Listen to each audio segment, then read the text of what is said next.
안녕하세요. 저는 춘천 한마음교회에서 온 이지은입니다. 만나 뵙게 되어서 반갑습니다. 장충교회에서 간증집회 요청이 들어와서 좀 부담이 됐습니다. 왜냐하면 저는 말주변도 별로 없고요. 그리고 전문 사역자도 아닌데 간증 요청이 들어와서 좀 당황을 했지만 저를 보면 부족하지만 저를 드러내는 것이 아니라 저의 간증을 통해서 그 전능자 하나님께서 이 땅에 사람으로 오셔서 부활로 무엇을 이루어 놓으셨는지 그것을 전하고자 너무나 기쁜 마음으로 이 자리에 왔습니다. 이런 귀한 자리에 불러주셔서 너무나 감사를 드립니다. 오늘 어르신들 수련회라고 목사님께 말씀을 들었는데 오늘 기쁨과 소망이 임하는 그런 예배가 됐으면 좋겠습니다. 저희 남편이 2002년 위암 말기 판정을 받고 한 실제 1년 반 정도 투병 생활을 하게 되었습니다. 투병 생활하는 남편을 제가 옆에서 지켜보면서 이 죽음이라는 게 한 번 죽는 것은 사람에게 정해져 있잖아요. 근데 이 죽음이라는 게 얼마나 무섭고 두려운 것인지 제가 보게 되었습니다. 그리고 예수님의 부활의 복음이 어떻게 이 죽음의 공포를 한순간에 이렇게 딱 삼켜버리는 것을 실제로 경험하게 되었습니다. 그래서 오늘 이것에 대해서 간증을 나누려고 합니다. 제가 원래 말이 좀 상당히 빠른데요. 최대한 천천히 해보도록 하겠습니다. 좀 빨라지더라도 흥분하나 보다 이렇게 생각하시면 될 것 같습니다. 저는 남편이 이제 말기 환자니까 맨 처음에는 전이 안 됐다 그래서 수술실에 들어가서 이제 다 개복을 했는데 의사 선생님께서 부르셔서 이제 1시간 후에 들어갔더니 그 열어놓은 걸 다 보여주시더라고요. 그러면서 다 이렇게 전이가 됐다고. 촬영상에는 안 나왔는데 막상 열어보니까 십이지장도 이미 막혔고 그래서 수술할 수 없다. 그래서 이제 위 중간을 이렇게 꼬매는 문합 수술을 하겠다. 장을 이렇게 그러니까 시간을 벌어주는 거죠. 먹을 수 있도록. 이 수술만 해주겠다. 이렇게 얘기를 하셨습니다. 그래서 방법이 없었고 항암 치료밖에는 방법이 없었습니다. 네, 그때 하늘이 무너질 것 같았는데 2달 반 산다 그랬는데 1년 반 살았습니다. 그 항암 치료를 받는 동안 병원에 있으면서 암으로 죽어가는 사람들을 본의 아니게 많이 보게 되었습니다. 그러니까 지금은 호스피스 병원이라든지 이런 시설들이 많이 생겨서 임종을 앞두게 되면 대부분 이제 그런 시설들도 옮기잖아요. 근데 제가 있을 당시에는 병원에서 임종을 맞이할 수 있도록 해주셨습니다. 그래서 제가 원해서 본 게 아니고요. 그냥 자연스럽게 한 번 입원하면 15일씩 입원을 했었거든요. 그래서 자연스럽게 암으로 죽어가는 사람들을 보게 되었습니다. 그리고 저는 그때 당시 불교 신자였습니다. 지금은 예수님 믿는 사람들을 너무나 사랑하는데 그때는 교회 다니는 사람, 예수님 믿는 사람 너무나 싫어했습니다. 용서해 주세요. 몰라서 그랬습니다. 불교 신자였고 하나님이 살아계신지 천국이 있는지 지옥이 있는지 전혀 잘 모를 때였습니다. 그리고 이거는 눈에 보이는 것이 아니기 때문에 누군가 저에게 하나님을 믿어라, 천국이 있다 이렇게 말을 해도 제가 믿을 수가 없었습니다. 이게 안 보이는데 이걸 어떻게 믿냐, 난 못 믿는다 이러면서 전하는 사람들한테 제가 이렇게 되게 핍박을 하고 그랬었습니다. 그런데 암으로 죽어가는 사람들의 모습을 보면서 이렇게 죽어가는 사람들의 모습을 보면서 사람이 죽을 때 우리 눈에 보이지는 않지만 반드시 누군가가 온다는 것을 제가 직감할 수 있었습니다. 그리고 또 그때 당시에 죽어가는 사람들의 모습을 보면서 천국과 지옥이 있구나 이거를 제가 확신을 했습니다. 그리고 죽을 때 반드시 누군가가 오는데 이 사람들은 그거를 보는 거예요. 누군가가 오는데 보는 거예요. 근데 이 모습을 그 사람들의 모습을 지켜보는 저도 그게 눈에 보이는 게 아니거든요. 제 눈에 안 보이는데 데려오는 존재가 얼마나 무서운 존재인지 이 죽음이라는 게 얼마나 무섭고 두려운 것인지 제가 그 사람들을 통해서 똑똑히 볼 수 있었습니다. 그리고 이 사람들은 죽을 때도 편안히 임종을 맞이하지 못하고 끝까지 삶의 줄을 놓지 않으려고 몸부림치는 것을 제가 봤습니다. 이제 제가 병원에 있으면서 이렇게 죽어가는 사람들을 많이 봤다 그랬잖아요. 근데 제가 이제 그 중에서 지금도 잊을 수 없는 이제 한 사람이 있는데 그 환자의 이름은 지금 제가 잘 기억하지 못합니다. 근데 그 아내의 이름은 제가 지금도 잊을 수가 없습니다. 그러니까 시간이 아무리 많이 흘러도 절대 잊지 못할 것 같습니다. 이 아내의 이름이 정자였는데 이 아내의 남편도 저희 남편과 동일하게 위암 말기 환자였고 사형 선고를 받은 상태이고 그리고 장이 막혀서 아무것도 먹지 못해서 기운이 하나도 없는 상태였는데 이 상태에서 갑자기 그 아내의 이름을 이제 막 부르는 겁니다. 아, 이게 마이크가 하여튼 그대로 하면은 정자! 정자! 무서워! 너무나 무서워! 정자! 이러면서 아주 미친 듯이 큰 소리로 이렇게 기운이 하나도 없는데 이렇게 소리를 정자! 이러면서 막 미친 듯이 소리를 지르는 겁니다. 그때 저하고 그 환자의 아내가 병실 밖에서 얘기를 하고 그러니까 그 병실 밖에서 얘기를 하고 있었거든요. 그러니까 아내가 이 소리를 듣고 남편 옆으로 뛰어갔는데 아무것도 먹지 못해서 기운이 하나도 없는 그 환자가 어디서 그런 힘이 났는지 이렇게 환자가 누워 있잖아요. 근데 아내가 옆으로 오니까 팔로 누워있는 상태에서 팔로 아내 목을 이렇게 헤드락을 하면서 이렇게 꽉 끼는 거예요.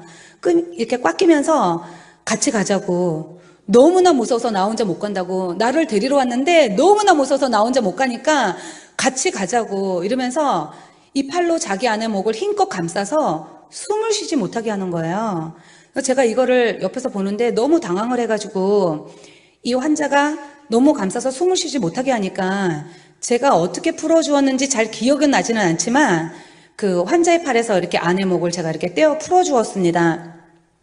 그러니까 이런 일이 있고 나서 며칠이 지난 다음에 이 환자가 임종을 맞이하게 되었는데요. 이렇게 사람이 이렇게 중환자 이렇게 임종을 맞이하게 되면 이렇게 병원에 가면은 이렇게 TV에도 보셨을 거예요. 이렇게 심장 이렇게 뛰는 박동수 그 체크하는 기계를 몸에다 꽂거든요. 그러면 기계가 이렇게 띠딕띠딕 이렇게 뛰면서 심장 박동수가 나옵니다. 그래서 심장 박동수가 이제 30 이하로 이제 막 떨어지기 시작하면 얘가 경보음을 냅니다. 그래서 이제 그 소리를 들으면 아, 누가 죽나 보다 제가 이렇게 생각을 하거든요. 근데 대부분의 환자들이 심박이 30 이하로 떨어지면 죽습니다. 근데 이 환자도 동일하게 심박이 30 이하로 떨어졌는데도 죽지를 못하고 가쁜 숨을 몰아쉬면서 쉽게 삶의 줄을 놓지를 않는 거예요. 그래서 이제 이 환자가 이제 심박이 30 이하로 떨어지니까 그때 제가 사인실에 있었거든요. 근데 그때 명절이 끼는 바람에 두 분은 퇴원을 하시고 저희 신랑하고 그 환자하고는 저희 남편하고 그 환자하고는 말기였기 때문에 기계들을 너무 많이 달고서 퇴원이 안 돼요. 그래서 단둘이 있었거든요. 그러니까 소리를 따다다다 얘가 기계가 내면은 제가 이제 아, 이 사람 죽는구나 이렇게 생각을 했는데 심박이 30 이하로 떨어졌는데 갑자기 이 사람이 이렇게 숨을 끌어올리는 거예요. 그러면서 이렇게 가쁜 숨을 막 쉬는 거예요. 그 상태에서 조금 또 유지하다가 또 이제 심박이 30 이하로 떨어지는 거예요. 그래서 아, 이제는 죽나 보다 제가 이렇게 생각을 했더니 이분이 또 이렇게 끌어올리면서 다시 숨을 쉬면서 가쁜 숨을 쉬면서 다시 숨을 쉬는 거예요. 근데 이거를요 3일 동안이나 계속해서 반복을 하는 거예요. 제가 옆에서 이걸 지켜보는데 너무나 힘들고 너무나 고통스러워 보이는 거예요. 제가 지금 2번 정도 흉내를 냈는데 이게 쉽지 않거든요. 그러니까 제가 환자라면 저 사람이라면 너무 힘들고 고통스러워서 그냥 죽는 게 낫겠다. 제가 이 생각을 했는데 그렇지 못하는 거예요. 그리고 이 모습을 지켜보는 환자의 아내도 나중에는 지쳤습니다. 이 환자가 집이 지방이었기 때문에 이제 임종을 하면 앰뷸런스를 대기를 시켰어요. 이제 지방으로 내려가야 되니까. 그런데 이렇게 3일을 버티니까 나중에는 이 환자의 아내도 지치는 겁니다. 그리고 눈에 보이는 환자의 겉모습은 거의 말이 아니었습니다. 제가 과장돼서 얘기하는 게 아니라 그냥 있는 그대로 얘기하는 건데요. 이분이 눈에 실핏줄들이 있는데 이게 터져서 눈에서 피눈물이 나는 거예요. 그리고 먹지를 못하니까 닌게를 맞잖아요. 닌게를 맞으니까 몸이 붓는데 조금 붓는 게 아니고요. 엄청나게 많이 붓습니다. 알아볼 수 없을 정도로. 그래서 그 병원에서 제일 큰 환자복도 맞지가 않는 거예요. 입힐 수가 없으니까 벗겨야 되는 상황인 거예요. 입을 수가 없어요. 그래서 그 환자복을 벗기고 속옷도 제일 큰 걸 사가지고 와서 입혀놨는데 그냥 겨우 속옷 한 장만 입을 수가 있었습니다. 그리고 또 이제 사람이 임종할 때가 되면 장기 중에서 콩팥이 기능을 제일 멈춥니다. 그래서 소변이 정상적으로 배출이 되지를 못하고 이렇게 또아리를 틀면서 마치 고무풍선에 물을 가득 넣어서 그러면 이렇게 가득 넣으면 팽팽해지잖아요. 그래서 거기를 이렇게 바늘로 구멍을 뻥뻥뻥 이렇게 뚫어놓은 것처럼 몸에서 그런 식으로 소변이 빠져나오는 거예요. 소변이 나오니까 속옷도 젖고 시트도 젖잖아요. 근데 이거를 이렇게 갈아주고 갈아입혀야 되는데 제가 도와줘도 갈아입힐 수가 없어요. 몸이 너무 부어있기 때문에 이걸 어떻게 하지를 못하겠는 거예요. 그러니까 이 환자 옆에 가면은 소변 냄새가 진동을 하는 거예요. 그러니까 보기에도 너무나 끔찍하고 이게 보기에도 너무나 안 좋은 거예요. 그러니까 이 환자가 그런 모습과 그런 숨소리로 3일을 버티다가 임종을 하게 되었는데 임종할 때도 눈을 감지 못하고 제가 봤거든요. 이게 눈을 감지 못하고 그냥 눈을 이렇게 부르뜬 채로 이게 혈관 다 터져가지고 눈 빨간데 그냥 부르뜬 채로 그대로 임종을 맞이했습니다. 그래서 이 환자가 죽을 때까지 같은 병실에 있었기 때문에 임종할 때까지 제가 옆에서 이렇게 쭉 지켜보면서 제가 이 사람의 모습을 보면서 무슨 생각이 들었냐면 이 사람이 삶의 줄을 쉽게 놓지 못하는구나. 죽지 않으려고 발버둥 치는 것처럼 제 눈에 보이는 거예요. 그러니까 너무 끔찍한 거예요. 모양도 그렇고 숨소리도 그런데 죽지 않으려고 발버둥을 치는 거예요. 제 눈에는 그렇게 보였습니다. 근데 저희 남편도 그 환자와 동일하게 사형 선고를 받은 상태이고 그리고 본인이 저런 모습으로 죽는다고 생각을 하면 얼마나 무섭고 끔찍할까. 제가 이런 생각이 들어서 그 남편이 그 환자의 죽어가는 모습을 보지 못하도록 제가 이렇게 커튼을 쳐주었습니다. 그 왜 개인별로 커튼이 있잖아요. 커튼을 쳐주었고 그리고 이 환자가 숨소리뿐만 아니라 가끔 소리를 지릅니다. 근데 이 소리를 한 번만 이렇게 들으면요 소름이 그냥 쫙 끼칩니다. 그래서 그 숨소리와 그 소리 지르는 그 소리를 듣지 못하도록 제가 이렇게 남편의 귀를 막아주었습니다. 귀마개를 해줬는데 그런데 이미 아무 소용이 없었습니다. 이미 남편하고 저에게는 이 죽음의 공포가 그대로 임해가지고 그냥 아무것도 생각할 수 없는 이제 그런 상태가 되어버렸습니다. 이렇게 왜 넋이 나갔다 그러죠. 넋이 나간 사람처럼 멍하게 있는 거. 그렇게 있었습니다. 그러니까 남편이 두려워할까봐 보지 못하게 했지만 그냥 남편의 머릿속에는 죽음의 공포가 가득 찬 듯했습니다. 남편의 눈에는 어린 두 아이들도 보이지 않는 것 같았고요. 그리고 아내인 저도 보이지 않는 듯 했고요. 그리고 부모님도 안중에 없는 듯 했습니다. 이 사람 입에서 나오는 모든 말은 오로지 나 편안히 죽고 싶다. 나 저 사람처럼 저렇게 죽고 싶지 않다. 나 저거 싫어. 지은아, 나 저거 싫어. 나 편안히 죽고 싶어. 이것만 계속해서 반복해서 이것만 말하는 거예요. 이거 외에는 아무 말도 안 하고 이것만 말을 하는 거예요. 그 외에 영화나 TV 속 드라마를 보면은 보통 사람이 죽을 때 남편이 아내에게 내가 너를 그동안 사랑했다. 내가 죽은 다음에 아이를 잘 부탁한다. 우리 부모님 부탁한다. 이런 유언 하잖아요. 절대 유언 없고요. 유언 한마디 하지 않았고요. 그냥 자신이 죽는다는 사실, 그거 하나.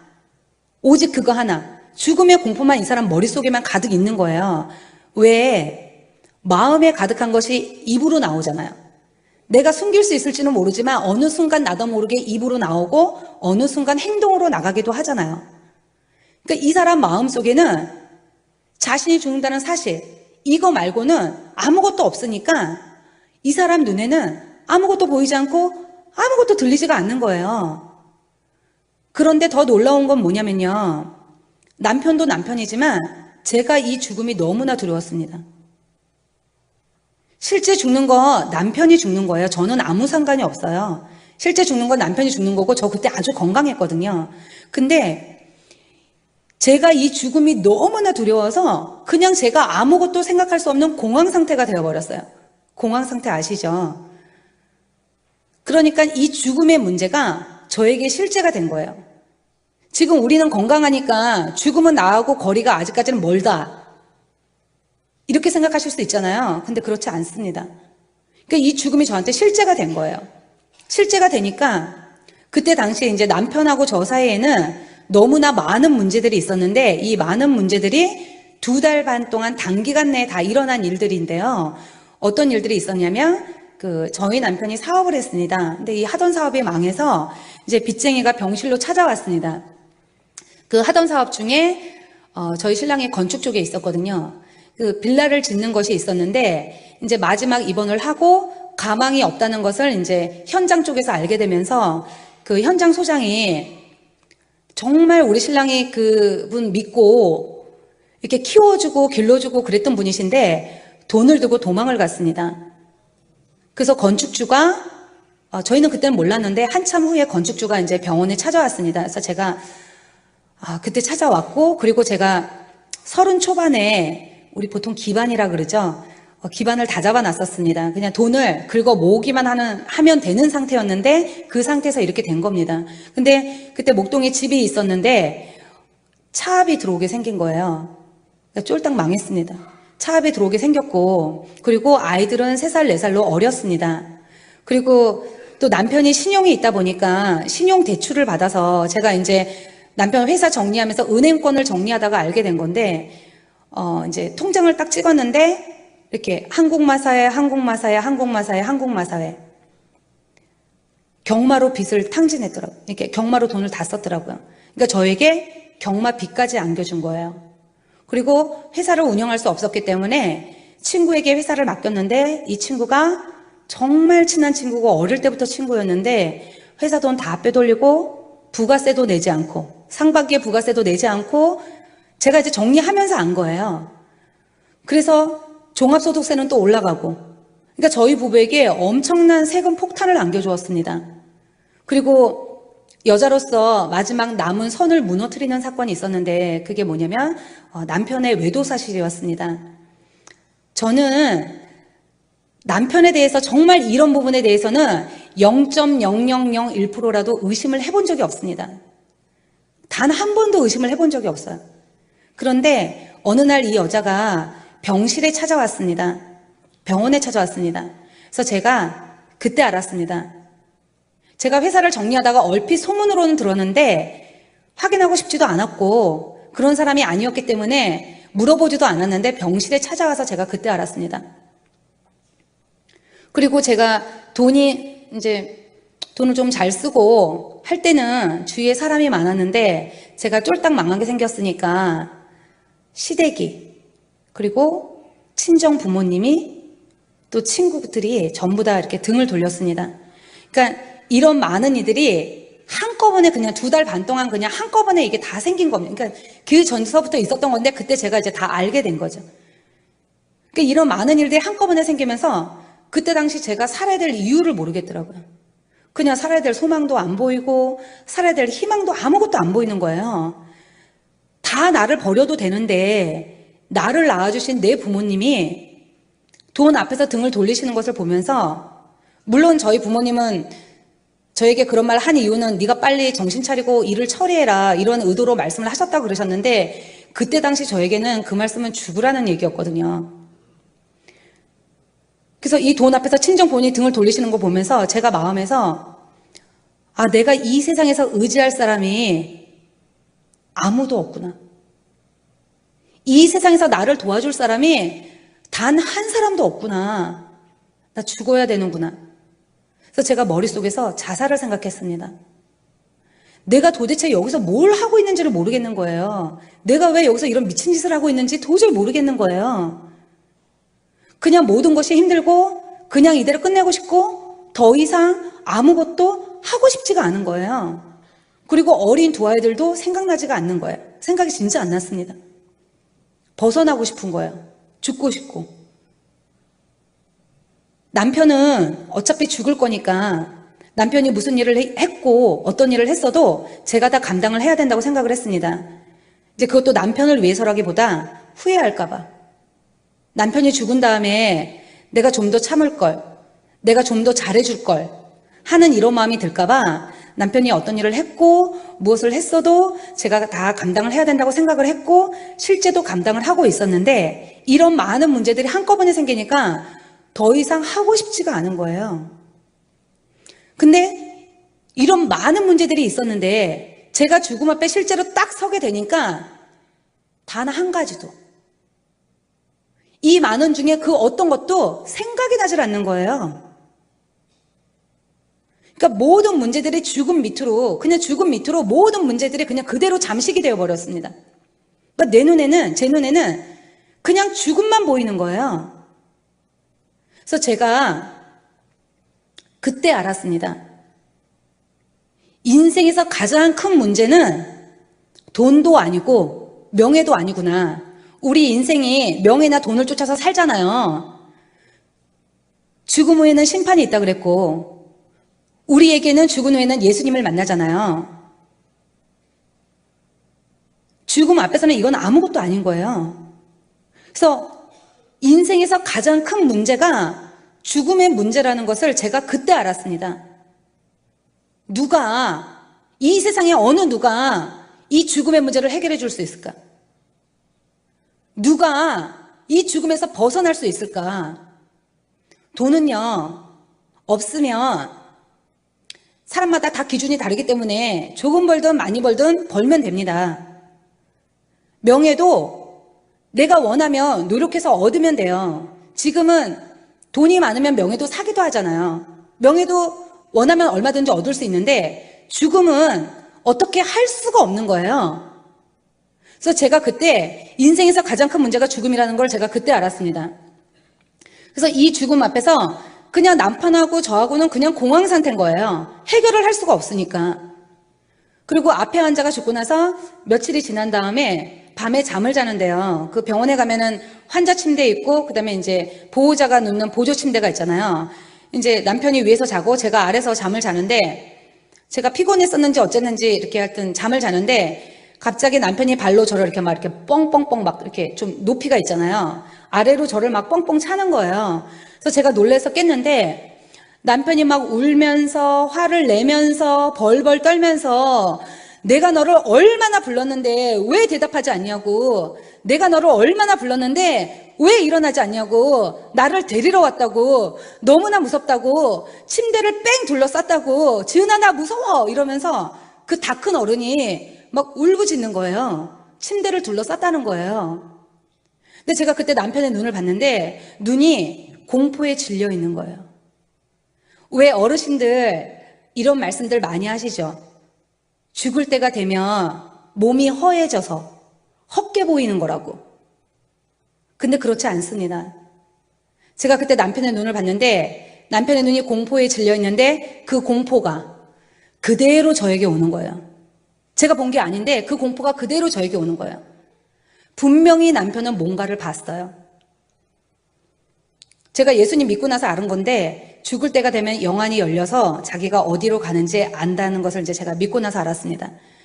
그러니까 제가 그때 영적으로 아무것도 몰랐기 때문에 남편은 벌벌 떨고 난리가 났는데 이거를 어떻게 해줄 수가 없는 거예요. 그래서 그냥 제가 남편의 마음을 진정시키려고 했습니다. 여보 진정하라고, 내가 옆에 있다고, 아무것도 없다고 진정하라고 이렇게 진정을 시키려고 했습니다. 이런 일이 있고 나서 그 후에 2번 더 이런 일이 있었습니다. 이런 일이 있을 때마다 남편의 반응은 처음과 동일했습니다. 그때마다 두려워했고 그때마다 공포 속에 떨었습니다. 난리가 나는 거예요. 근데 마지막 3번째 이 일이 왔을 때 제가 남편의 모습을 보면서 무슨 생각이 들었냐면 이 사람 지옥이구나. 우리 남편도 지옥이구나. 마지막에 이 사람의 모습을 딱 보면서 이 생각이 딱 드는 거예요. 그래서 제가 불교 신자라고 그랬잖아요. 염주 돌리고 있었거든요. 불교에서도 특별한 기도문 같은 게 있거든요. 그거 돌리면서 하고 있다가 이거 확 집어 던지고 제가 본능적으로 하나님을 찾았습니다. 제가 앞에 환자가 어떻게 죽는지 내가 똑똑히 봤는데 그 사람을 통해서 지옥이 얼마나 무섭고 두려운 것인지 그 사람을 통해서 똑똑히 봤는데 남편을 이대로 지옥을 보낼 수가 없는 거예요. 그래서 제가 그때부터 미친 듯이 하나님께 매달렸습니다. 하나님 제발 살려달라고. 하나님 제발 우리 남편 좀 살려달라고.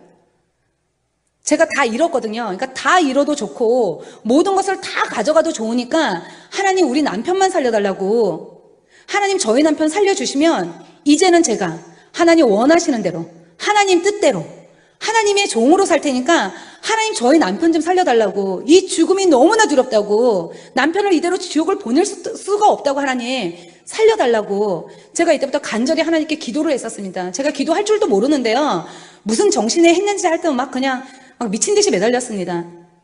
제가 그때부터 얼굴에 철판을 깔았습니다. 그러니까 제 눈에 아무것도 보이지 않고 아무것도 들리지 않는 거예요. 그냥 제 머릿속에는 남편을 살려야 한다는 이 생각, 이대로 남편을 지옥을 보낼 수가 없다, 이거 말고는 아무것도 안 보이는 거예요.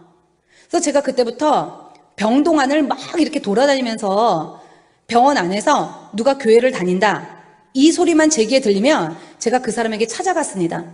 근데 그 사람이 환자가 되었던 보호자가 되었던 병문안을 온 사람이든 상관없이 찾아가서 제가 그 사람에게 저희 남편 죽습니다, 하나님께 살려달라고 기도 좀 해주세요. 제가 그 사람을 언제 봤다고요? 제가 그 사람 손을 잡고요, 데리고 왔다, 이러면 고상한 표현이고요, 끌고 오다시피 해서 저희 남편이 있는 병실로 데리고 와서 남편 앞에 앉혀놓고 저희 남편 죽습니다, 근데 저는 기도를 할 줄 모르니까 하나님께 저희 남편 좀 살려달라고 기도 좀 해달라, 이러면서 제가 이제 기도를 막 부탁을 했습니다. 그리고 또 제가 있는 병원은 기독교 병원이었기 때문에 원목실이 있었습니다. 그 원목실에 가면 암센터 담당 전도사님이 따로 계셨습니다. 그 전도사님에게도 제가 끊임없이 찾아갔습니다. 끊임없이 찾아갔고 병동에 올라오면 끊임없이 그분을 잡아다가 우리 병실에 데려와서 기도 부탁을 계속했습니다. 이게 병동에 소문이 날 정도로요, 저는 완전히 미친 사람이 되어 있었습니다. 제가 원래 되게 깔끔한 성격이에요. 보기에도 그렇게 생겼죠. 제가 원래 남한테 아쉬운 소리를 하거나 이렇게 뭔가를 부탁하거나 이런 거 하지 않습니다. 그냥 없으면 없는 대로, 안 되면 안 되는 대로 그냥 제 손에서 처리를 하지 이렇게 하지 않는 성격입니다. 그런데요, 이 죽음 앞에서는요, 자존심도 필요 없고요, 이 죽음 앞에서는요, 이성도 상식도 다 필요가 없더라고요. 그냥 남편을 살려야 한다는 생각, 이거 말고는 아무것도 없는 거예요. 근데 이런 저에게 하나님께서 정확히 남편이 죽기 2주 전에 저의 기도에 응답하셔서 한 언니를 보내주셨습니다. 이 언니는 그 춘천 한마음교회에 출석하고 계셨던 분이에요. 이 언니가 전도사님께서 이제 기도를 해주라 그랬다고, 그래서 그 기도 부탁을 받고 저희 부부에게 기도를 이제 해주러 오셨다고 이렇게 얘기를 했습니다. 그 대학병원에 가면은 암센터, 심장센터 이렇게 센터들이 각각 있잖아요. 근데 이 언니는 원래 암센터 담당이 아니고 다른 센터 담당입니다.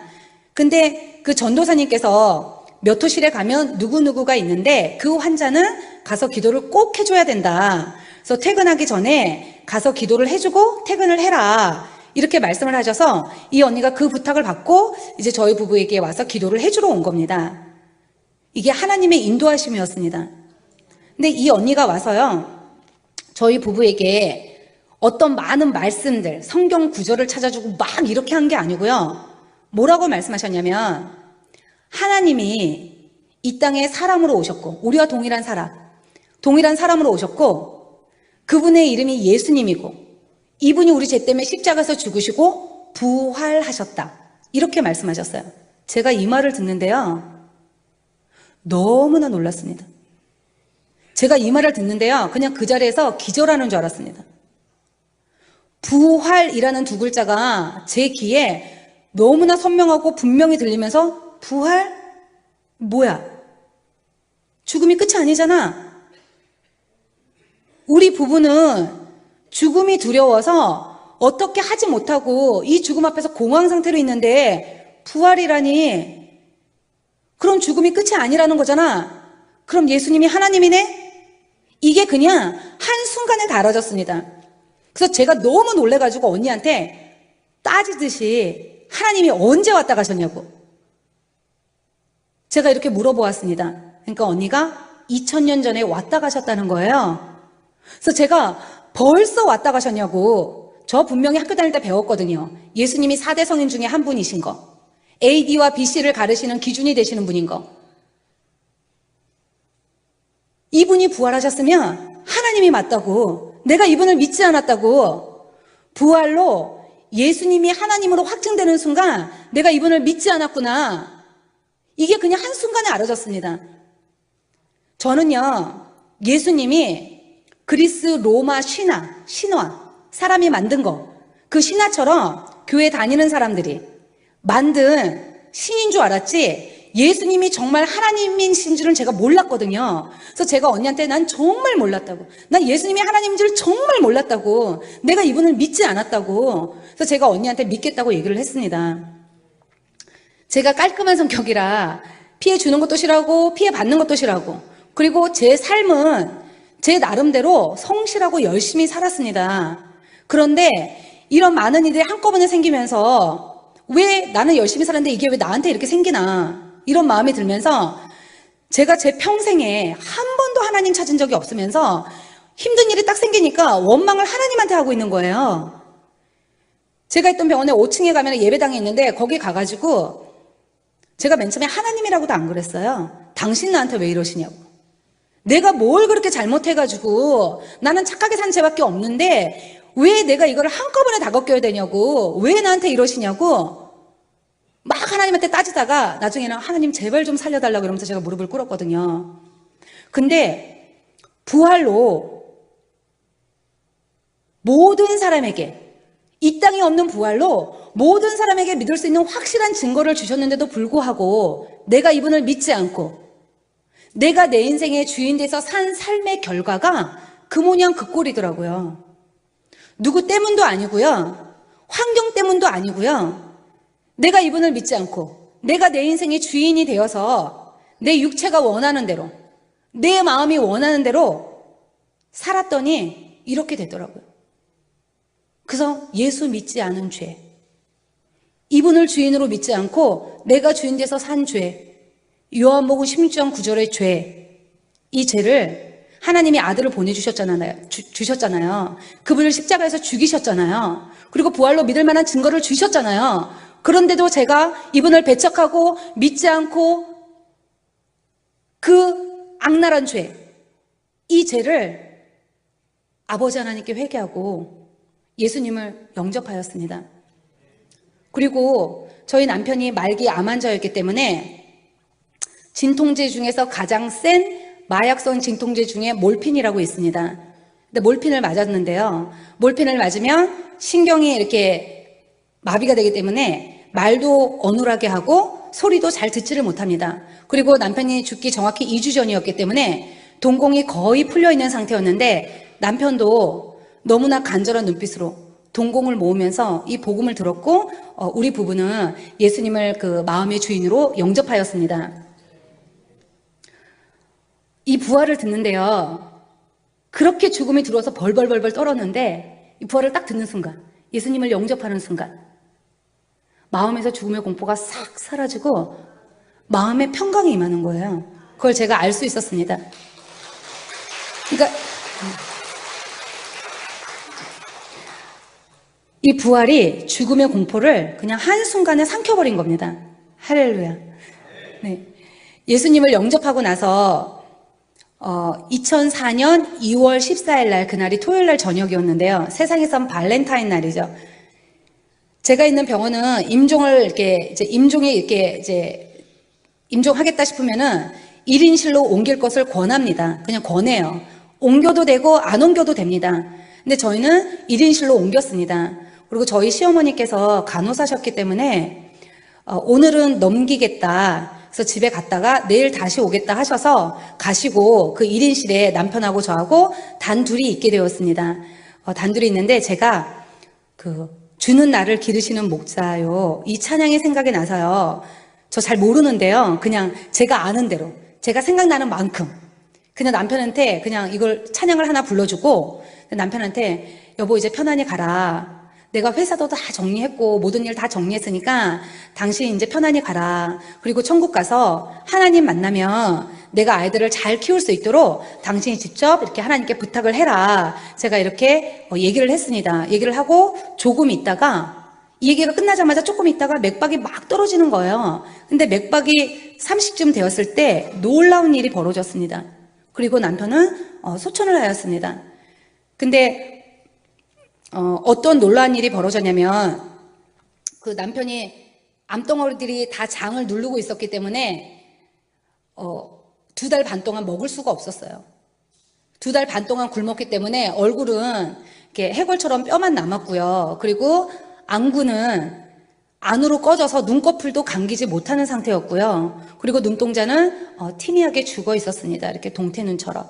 그리고 혀는 제가 꺼즈로 이렇게 입이 마를까봐 계속 물을 묻혀서 꺼즈로 혀를 닦아줬기 때문에 혀는 이렇게 돌처럼 딱딱하게 굳어 있었고, 그리고 혼수 상태였습니다. 근데 이 상태에서 갑자기 이제 맥박이 막 떨어지기 시작한 거예요. 그래서 제가 급하게 의사 선생님을 불렀는데 의사 선생님이 도착하시기도 전에 그 맥박이 30쯤 되었을 때 이 사람이 이렇게 환하게 웃는 거예요. 근데 그냥 웃는 게 아니고요. 한바구음이 되도록 입술이 얼굴에 반이 되도록 이렇게 환하게 웃는 거예요. 그래서 제가 그걸 보면서 너무 놀랐어요. 왜냐면 제가 그 앞에서 남편의 상태를 지금 말씀드렸잖아요.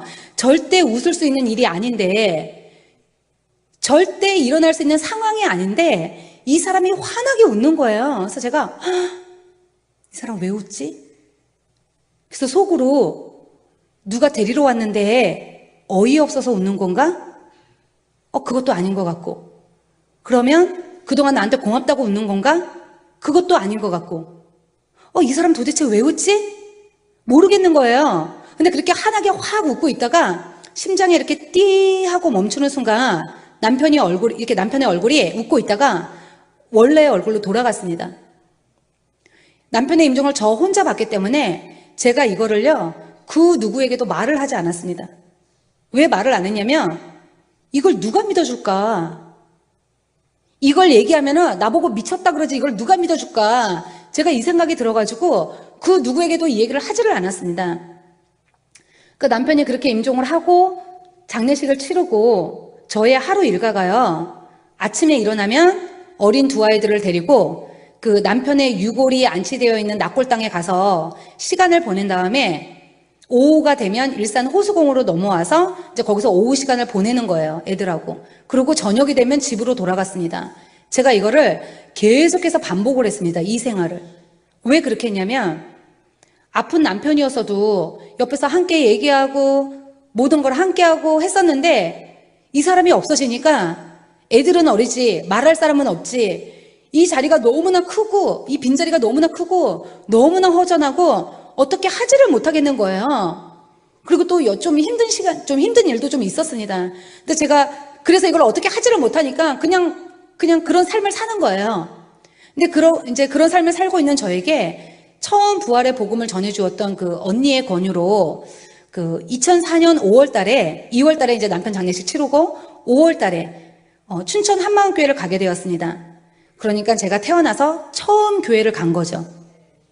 교회를 갔는데 강대상에서 목사님이 설교를 하시는데 어떤 말씀을 하셨냐면요, 그 목사님의 장모님의 소천할 당시를 말씀하고 계셨는데 목사님 뭐라 말씀하셨냐면, 하나님이 네가 네 어머니를 사랑하는 것보다 내가 더 네 어머니를 사랑한다, 이렇게 목사님이 말씀하셨는데 저에게는 이 말씀이 이렇게 들리는 거예요.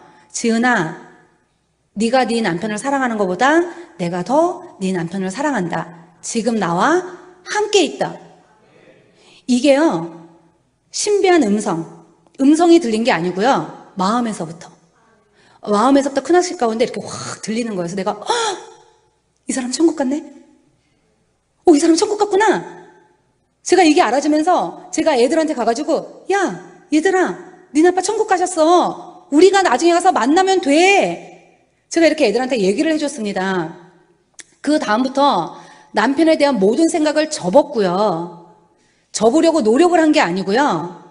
천국 간 게 너무나 확실하고 맞으니까 내가 나중에 가서 만나면 되니까 그냥 남편에 대한 모든 생각이 그냥 일순간에 끊어졌습니다. 그리고 제가 그 뒤로 납골당도 가지 않았고요. 남편에 대해서 아주 조금도 그 어떤 생각도 하나도 나지가 않는 거예요. 그리고 이렇게 머리에 하얀 핀 꼽잖아요. 제가 이렇게 그거 이렇게 뽑아가지고 버렸습니다. 그 옷도 바로 개나리같이 노란 옷 입고. 아, 진짜 그랬습니다. 그래서 어떤 언니가 저한테 막 욕한 언니도 있어요. 너는 어떻게 남편이 죽었는데 그러고 다니냐고. 이게 너무 기쁜 거예요. 그래서 왜 남편이 죽고 나면 아내로서 가질 수 있는 마음들 있잖아요. 남편에 대한 안타까움이라든지, 남편에 대한 미안함이라든지, 남편에 대한 아쉬움이라든지, 그 어떤 것도 생각이 나지 않았고요. 마음의 평강이 임했습니다. 이제 이런 일이 있고 나서, 그러니까 춘천 한마음교회를 갔다 오고 나서 좀 시간이 지난 다음에 제가 하나님께 기도를 했었는데요. 어떤 기도를 했었냐면, 하나님, 남편이 천국 간 거는 너무나 확실하고 맞는데요. 그런데 하나님, 제가 병원에 있을 때 남편을 살려달라고 하나님께 기도를 했었는데 어쨌든 하나님 데려가셨잖아요. 그러니까 제 기도에는 응답하지 않으셨다고. 제가 이거를요, 하나님께 한 번 기도한 게 아니고요, 아주 여러 번 많이 기도했습니다. 근데 기도하는데 새벽 기도하던 어느 날 하나님께서 저에게 관점을 바꿔주셨습니다. 하나님의 눈으로.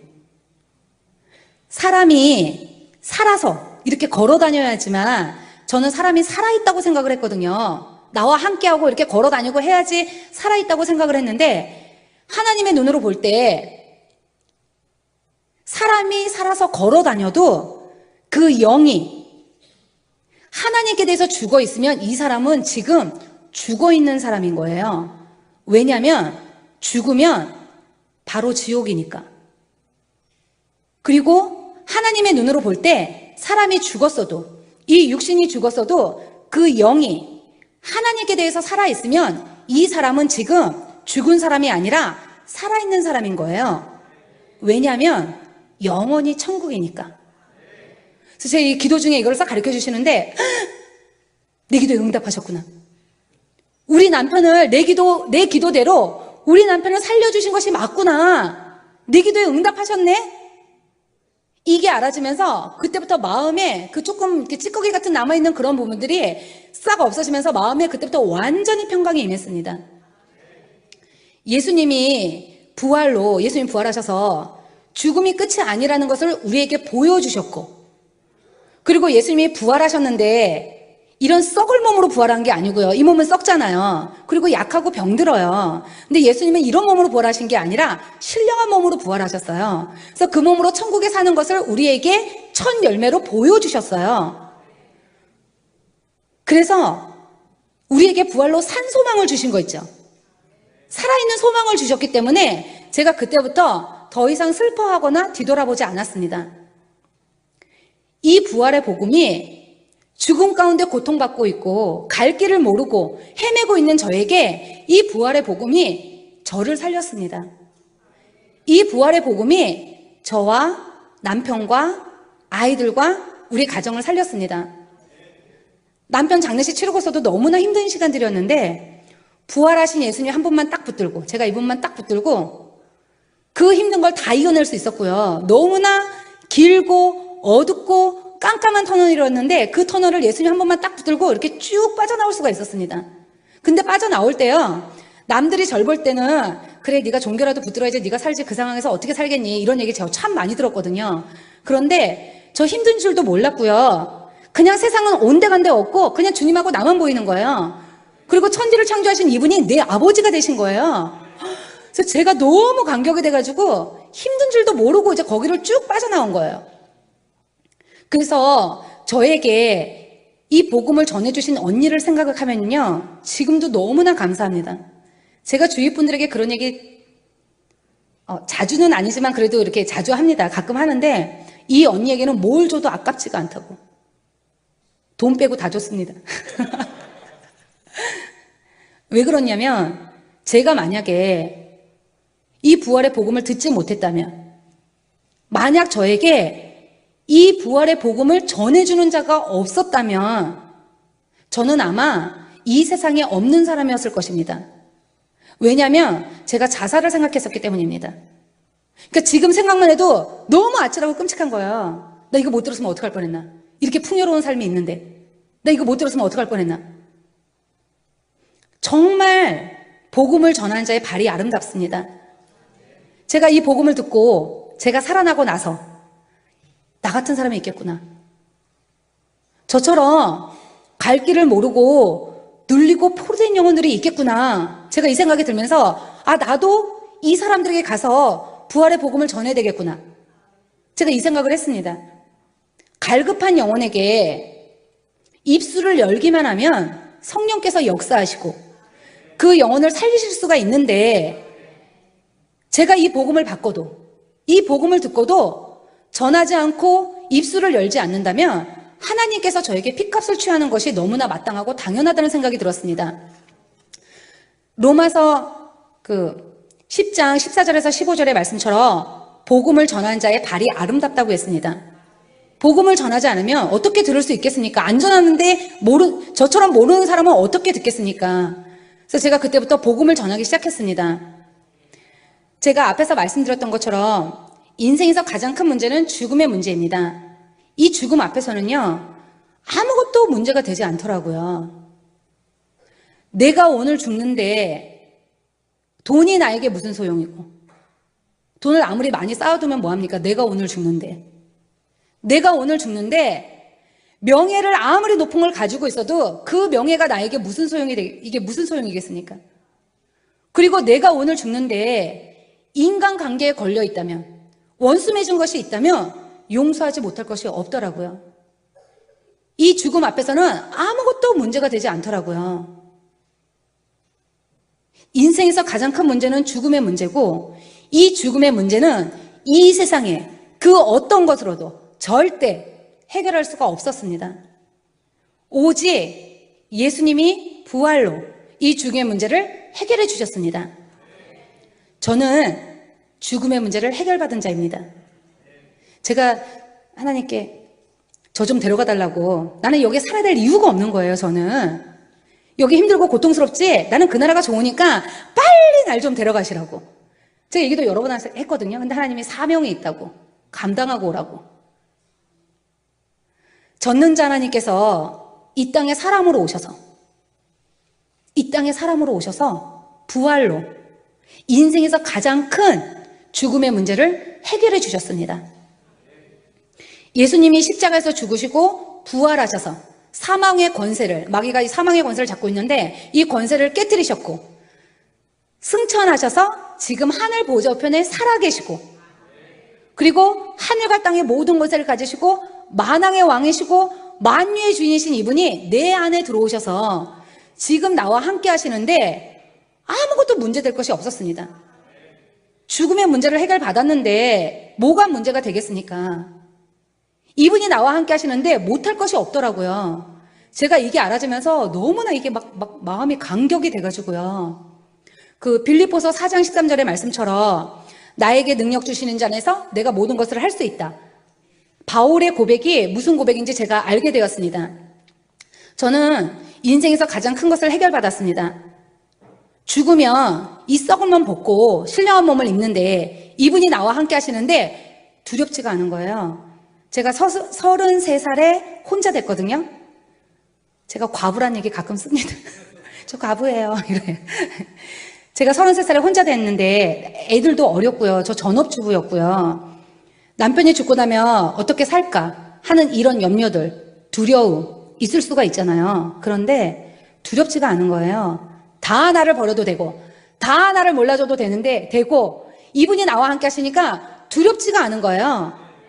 그래서 제가 이제 이 세상에서 살면서 할 것은 오직 복음 전하는 것 뿐입니다.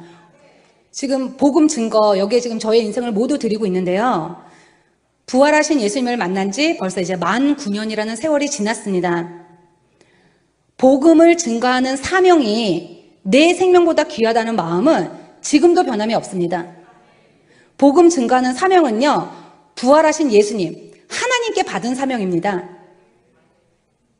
그래서 제 삶의 목적은 복음을 전하고 그 영혼을 양육하는 것입니다. 그 영혼을 양육해서 그 영혼이 다른 누군가에게 또 복음을 전해서 그분이 또 누군가를 일꾼을 세우고 이렇게 또 누군가를 전도하고 양육할 수 있는 그런 부분으로 이제 세우는 게 제 삶의 목적입니다. 하나님, 천국, 지옥, 이것은 눈에 보이는 것이 아닙니다. 저는 남편을 통해서 그런 세계가 있는가 보다 하는 생각을 했지만 그런 경험이 없는 사람들도 있잖아요. 그런데 하나님이 예수님의 부활로 보이지 않는 모든 세계를 다 믿을 수 있도록 저 같은 경험이 있든 없든 상관없이 모든 사람이 다 믿을 수 있도록 해주셨습니다. 각자의 경험을 통해서 보이지 않는 하나님이나 천국을 믿는 것이 아니라 오직 예수님의 부활로 확실히 믿는 것입니다.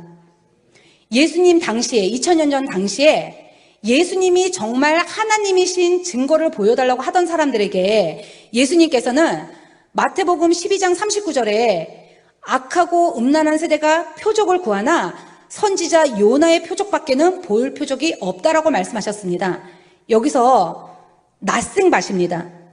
이 표적밖에 없습니다. 그래서 예수님이 성경의 예언대로 예수님 당시에는 신약 없었고 구약만 있었습니다. 그 구약의 예언대로 하나님이 이 땅에 사람으로 오셨습니다. 그리고 그 예언대로 십자가에서 죽으셨고 그리고 그 예언대로 3일 만에 부활하셨습니다. 예수님의 말씀처럼 보이지 않는 영적인 모든 것을 확실히 믿을 수 있는 증거는 부활의 표적뿐입니다. 이 부활은 역사의 사실입니다. 내가 인정하던 인정하지 않던 이미 2000년 전에 일어난 역사 속의 사실입니다. 부활은 예수님이 하나님이시라는 확실한 증거입니다. 예수님의 부활로 성경의 예언을 부활로 모두 성취하셨기 때문에 성경의 모든 말씀을 믿을 수 있도록 해주셨습니다. 요한복음 2장 22절에 제자들도 예수님 살아계실 당시에 믿는다고 하면서도 결국 예수님 십자가에 돌아가실 때 다 배신했거든요. 근데 예수님이 부활하신 후에야 성경과 및 예수의 하신 말씀을 모두 믿었더라.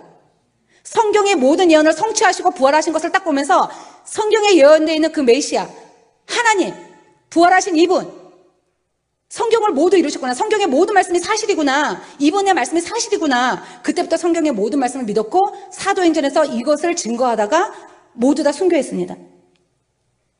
사복음서 성경 창세기부터 계시록까지 아멘 아멘 아멘입니다.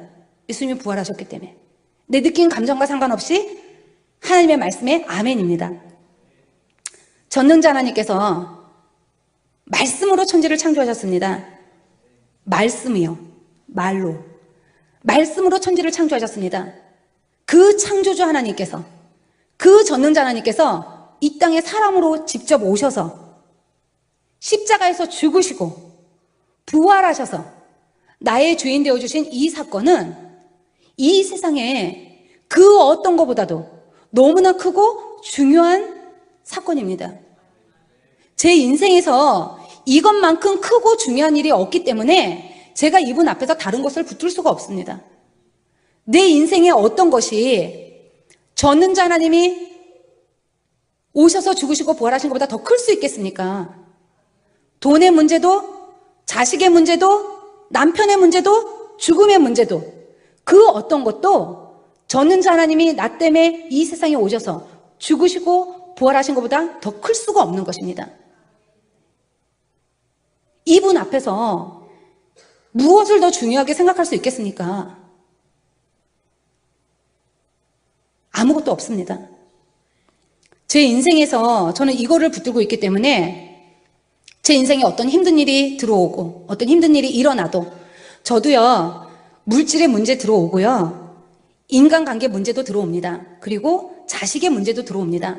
그래서 그것 때문에 넘어지기도 합니다. 쓰러지기도 합니다. 그런데 전능자님 나 때문에 죽으시고 부활하신 거, 전능자가 왔다 가신 거 이게 너무나 크니까 제가 넘어졌다가도 예수님의 말씀만 딱 붙들고 바로 일어나는 오뚜기 신앙으로 살고 있습니다.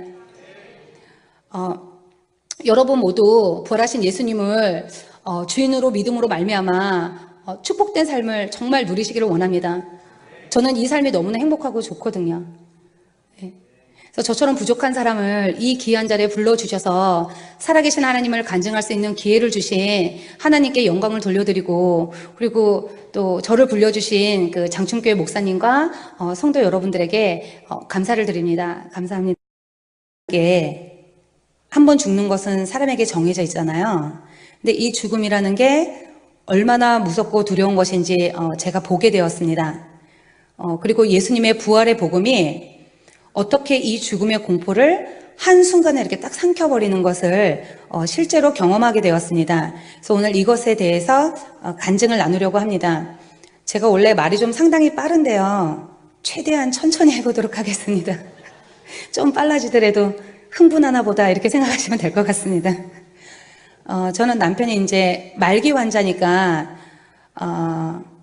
맨 처음에는 전이 안 됐다 그래서 수술실에 들어가서 이제 다 개복을 했는데 의사 선생님께서 부르셔서 이제 1시간 후에 들어갔더니 그 열어놓은 걸 다 보여주시더라고요. 그러면서 다 이렇게 전이가 됐다고.